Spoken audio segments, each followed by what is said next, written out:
नमस्कार दोस्तों, मैं स्वागत करता हूं आपके अपने इस YouTube चैनल पर। तो हम आज आपके लिए विज्ञान के दो महत्वपूर्ण टॉपिक लेकर आए हैं मेरे भाई। चलिए उनको समझते हैं और समझने की कोशिश करते हैं। देखो, पहला हमारे पास टॉपिक है बल तथा गति। बल तथा गति।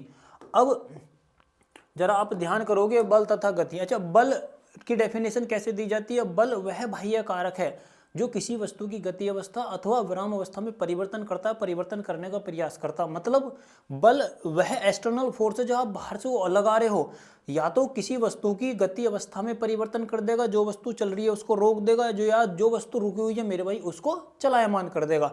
या फिर आप क्या काम करोगे, यदि कोई बाहरी चीज है उस पर बल लगा रहे हो तो मेरे भाई उसके परिवर्तन करने का प्रयास करेगा। सपोज करो आपके पास ताकत कम है तो आप हल्की चीजों को उठाकर रख सकते हो, इसका मतलब उसकी स्थिति परिवर्तन कर सकते हो। लेकिन यदि भारी चीज है आप उसकी स्थिति परिवर्तन नहीं कर सकते, लेकिन परिवर्तन करने का प्रयास कर सकते हो। तो इसी आधार पर बल की डेफिनेशन दी जाती है। बल वह बाह्य कारक है जो किसी वस्तु की गति अवस्था या विराम अवस्था में परिवर्तन करता है, या मेरे भाई परिवर्तन करने का प्रयास करता है। देखो, ये कह रहा है कि बल वह धकेल अथवा खिंचाव है जो किसी वस्तु की बाह्य कारक है जो किसी वस्तु की विराम अवस्था अथवा गति अवस्था में परिवर्तन करता है, मेरे भाई परिवर्तन करने का प्रयास करता है।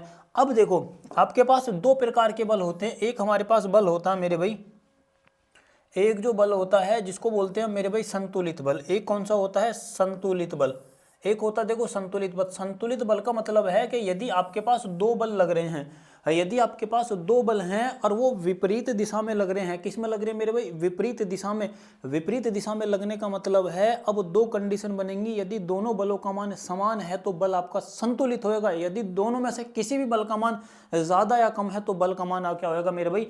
असंतुलित होएगा। यदि मैं कहता हूं बीच में सेंटर पर कोई व्यक्ति खड़ा है, उसके दोनों तरफ बल लगाया जा रहा, तो ध्यान करो, अब मैं इधर की भी तुलना करूंगा और इधर की भी तुलना करूंगा। पहली तुलना आप इस हिसाब से करोगे, यदि दोनों बल का मान बराबर है तो मेरे भाई वस्तु बीच में स्थिर रहेगी। लेकिन यदि बल असंतुलित है, असंतुलित का मतलब है F1 की, देखो इसमें दो कंडीशन हो सकती हैं। ऐसा भी हो सकता है कि बल की किसकी मेरे भाई F1 की वैल्यू F2 से ज्यादा हो सकती है, तो बल कण वस्तु किधर की तरफ गति करेगी? जिधर F1 बल की दिशा है। यदि वो कहता है कि बताइए F2 की वैल्यू ज्यादा है तो मेरे भाई वस्तु किधर की तरफ गति करेगी? जिधर F2 की बल की मान ज्यादा है, मतलब F2 की दिशा में क्या करेगी? गति करेगी। तो ये बल की डेफिनेशन है। दूसरा देखो मेरे भाई, अच्छा अब हम बात करते हैं बल का जो गति के नियम।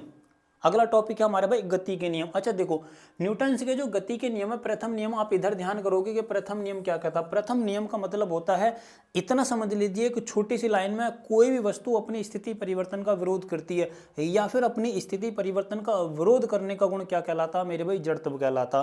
किसी भी वस्तु, कोई भी वस्तु अपनी निश्चित अवस्था में बना रहने का प्रयास करती है, उसी को मेरे भाई क्या बोला जाता है? गति का प्रथम नियम बोला जाता है। दिया हुआ है प्रथम नियम क्या होता है, और उसी को अपनी स्थिति बनाए रखने के गुण को, किसी भी वस्तु को अपनी स्थिति बनाए रखने के गुण को मेरे भाई जड़त्व या इनर्शिया बोला जाता है। क्या बोला जाता है? इनर्शिया। देखो, कोई वस्तु अपनी स्थिति में तब तक परिवर्तन नहीं करेगी जब तक कि उस पर कोई बाह्य बल कार्य नहीं करता है। यदि वस्तु गति अवस्था में है तो चलायमान रहेगी, यदि वस्तु स्थिर अवस्था में है तो मेरे भाई स्थिर अवस्था में रहेगी, जब तक अपनी स्थिति परिवर्तन नहीं करेगी, जब तक उस पर कोई बाह्य बल नहीं लगाया जाता है। देखो, अपनी अवस्था परिवर्तन नहीं बदलने का गुण आप क्या जानते हो? दो प्रकार के होते हैं। विराम का जड़त्व। विराम का जड़त्व का मतलब है, यदि कोई वस्तु स्थित है तो वह स्थिति अवस्था में बनी रहेगी। उसकी स्थिति बनाए रखने के गुण को मेरे भाई, उस जड़त्व को जिसके कारण वह स्थिति बनाए रखी हुई है, उसको विराम का जड़त्व बोला जाता।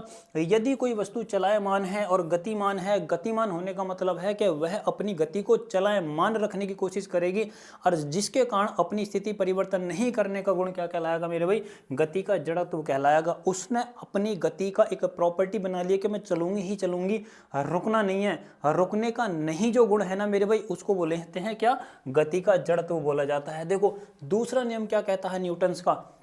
अब आप थोड़ा सा ध्यान करोगे, न्यूटन का गति का नियम दूसरा सेकंड नियम पढ़ने के लिए आपको सबसे पहले बल की मालूम होनी चाहिए कि मेरे भाई हम बल को किससे दिखाते हैं। देखो, बल जो होता है उसको दिखाया जाता है मेरे भाई F से। मतलब यदि आप न्यूटन का दूसरा नियम पढ़ना समझना चाहते हो तो आपको ये चीजें समझनी होंगी कि F बराबर मेरे भाई होता है m/a। हम जानते हैं F क्या होता है? फोर्स होता है, क्योंकि ये दोनों चीजें इसी के रेस्पेक्ट में है। m क्या होता है मेरे भाई? द्रव्यमान, जिसको मास भी बोलते हैं। a होता है एक्सेलरेशन। क्या होता है? एक्सेलरेशन। रेशन बोलते हैं, और जिसको मेरे भाई हिंदी में आप जानते हो त्वरण के नाम से। और त्वरण की यदि मैं बात करूं तो त्वरण क्या होता है भाई साहब, वेग परिवर्तन की जो दर होती है, क्या वेग परिवर्तन की जो दर होती है। देखो मैं बहुत छोटी डेफिनेशन लिख रहा हूँ कि दर को क्या बोला जाता है, कि जो दर होती है मेरे भाई उसको त्वरण बोला जाता है, वेग परिवर्तन की दर त्वरण होती है। अब दूसरा नियम देखो क्या कहता, दूसरा नियम समझने से पहले इतना समझ लीजिए कि एफ बराबर हम एम ए लिखते हैं, एम हमारा कांस्टेंट है, तो बल यदि किसी वस्तु पर लगाया जाए तो उसके त्वरण में स्थिति वैसे ही परिवर्तन होगी जैसा आप बल लगाओगे। मतलब ये, यदि आपने बल का मान ज़्यादा लगाया, जो इस समय चलायमान है उससे ज़्यादा लगाया को उसके त्वरण में मेरे भाई वृद्धि होगी। यदि बल आप पीछे की तरफ को लगा रहे हो, जैसे ब्रेक कहते हैं हम, ब्रेक लगाने की कंडीशन में उसके त्वरण में मेरे भाई क्या होगी, कमी होगी। इसका मतलब आप सीधा सीधा ये समझिए कि यदि बल का मान, क्या नाम है, त्वरण का मान बल पर डिपेंड करता। और सबसे नोट जो इंपॉर्टेंट बात है इसमें, हमेशा त्वरण का मान बल की दिशा में ही होएगा, त्वरण हमेशा बल की दिशा में ही होएगा। अच्छा जरा देखो क्या दे रखा है ना, एक निश्चित चलायमान पर एक निश्चित द्रव्यमान, मेरे भाई ये द्रव्यमान है, आप ध्यान रखोगे क्या है, ये द्रव्यमान लिखा हुआ है, ये क्या लिखा हुआ है, ये है द्रव्यमान। ये कह रहा है कि एक निश्चित द्रव्यमान पर लगाया गया बल F द्रव्यमान में उत्पन्न त्वरण के समानुपाती होता है तथा उस पर लगाए गए द्रव्यमान m के समानुपाती होता है। बस आप इतना समझिए कि यदि किसी वस्तु पर आप बल लगा रहे हो तो वह बल उस पर लगाए गए द्रव्यमान तथा उत्पन्न त्वरण के समानुपाती होता है। जितना ज़्यादा आप बल लगाओगे उतना ज़्यादा त्वरण उत्पन्न होगा, जिस दशा में लगाओगे त्वरण भी आपको उसी दशा में प्राप्त होगा। मेरे भाई देखो दिया हुआ है कि F बराबर क्या है, हम एफ बराबर क्या दिया हुआ है मेरे भाई, इसमें एफ बराबर एम इंटू ए, या F prepositional to M into A, या फिर देखो दिया हुआ है मेरे भाई इसमें एफ बराबर, इसने कांस्टेंट माना है के, एम के बराबर क्या मानेगा एक, और के को इसने ही नीचे क्या माना कांस्टेंट। तो आप ध्यान करोगे न्यूटन का दूसरा नियम किस बात को कहता है, F prepositional to M into A. इसी के आधार पर फार्मूला बनाया जाता है, एफ बराबर एम इंटू ए बनाया जाता है। देखो जरा इसी में देखो, जैसे ये दिया हुआ है, इसकी यूनिट दी हुई है, देखो यूनिट नहीं मेरे भाई, अच्छा देखो यूनिट हम कैसे लिखते हैं, जैसे फार्मूला दिया हुआ है ना, इसे एफ बराबर लिखते हैं एम इंटू ए के लिए, इसके द्रव्यमान के लिए आप जानते हो मेरे भाई हम किलोग्राम लिखते हैं, और ए के लिए क्या लिखते हैं, मीटर अपॉन का सेकंड स्क्वायर, और इसी को kilogram metre upon second square को मेरे भाई क्या बोला जाता है, एक न्यूटन बोला जाता है। यदि आपकी कोई 1 किलोग्राम की वस्तु है और उसमें आप बल लगाने पर 1 न्यूटन मीटर पर सेकंड का स्क्वायर का त्वरण उत्पन्न कर देते हो, तो मेरे भाई आपके द्वारा लगाए जाने वाले बल का मान 1 न्यूटन होगा। फिर ध्यान से सुनो, यदि आपके पास कोई 1 किलोग्राम की वस्तु है और यदि आप उस पर इतना बल लगाते हो कि आपने उसमें 1 मीटर पर सेकंड स्क्वायर का त्वरण उत्पन्न कर दिया, तो आपके द्वारा लगाए जाने वाले बल का मान, ध्यान करोगे मेरे भाई, 1 न्यूटन के बराबर होएगा।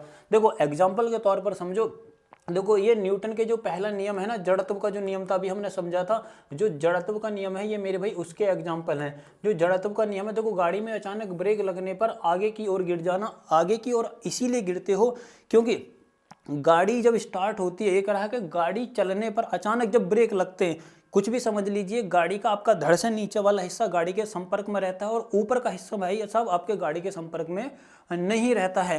अब होता यह है, जैसे ही गाड़ी आगे को चलती है तो गाड़ी आगे को चलने पर जो शरीर गाड़ी के संपर्क में, वो उस गाड़ी के साथ आगे को निकल जाता, लेकिन ऊपर वाला हिस्सा गाड़ी के संपर्क में नहीं होने के कारण पीछे रहने की कोशिश करता, क्योंकि ऊपर वाला हिस्सा गाड़ी के संपर्क में नहीं है, वो अपनी पुनः स्थिति बनाए रखने की कोशिश करता जड़त्व के कारण। किसके कारण, जड़त्व के कारण अपनी स्थिति को बनाए रखने की कोशिश करता, लेकिन हमारा पूरा शरीर जुड़ा हुआ है तो शरीर उनके साथ ही भागने की कोशिश करता है, इसीलिए मेरे भाई आपको क्या होता, झटका महसूस होता। इसी प्रकार गाड़ी में जब ब्रेक लगते हैं आप आगे की तरफ को जाते हो, कंडीशन वही है, एज इट इज सेम है।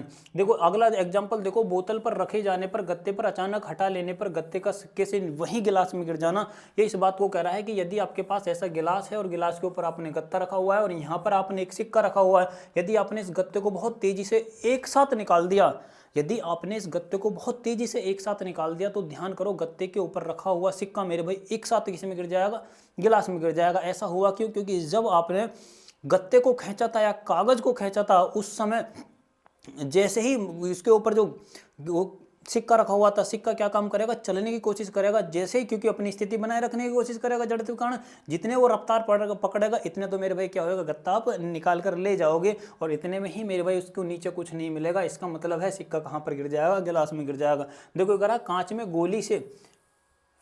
में गोली से छेद हो जाना नहीं मेरे भाई, ये है कांच में गोली से छेद हो जाना। छेद होने का मतलब है कि यदि आपने कांच में गोली मारी है तो गोली क्या कर देती है, कांच में छेद कर देती है, क्योंकि जैसे ही गोली कांच में एंटर करती है, कांच हमारा स्थिर है, गोली कांच जैसे ही कांच को पता लगता कि गोली आई, गोली आने के बाद कांच महसूस करता अच्छा ये तो इधर को फोर्स लगा रही है, जितना कांच इस बात को महसूस करता है ना कि गोली आई और इधर को जाना, इतने में तो गोली पार हो जाती है। इसीलिए कांच की गति और गोली की गति मैच नहीं होती है, अपनी स्थिति नहीं परिवर्तन कर पाता, इतने में गोली पार हो जाती है। लेकिन यदि आप कांच में क्या मारोगे, पत्थर मारोगे तो टूट जाएगा। क्यों? क्योंकि कांच पत्थर की स्पीड से मैच कर जाता है, अपनी स्थिति को मैच कर लेता और तुरंत उसके साथ चलना चालू कर देता, उसी कारण उसमें रेजोनेंस उत्पन्न होता और कांच क्या हो जाता मेरे भाई, टूट जाता। देखो आगे कंबल से धूल का निकालना, बिल्कुल वही एग्जाम्पल है।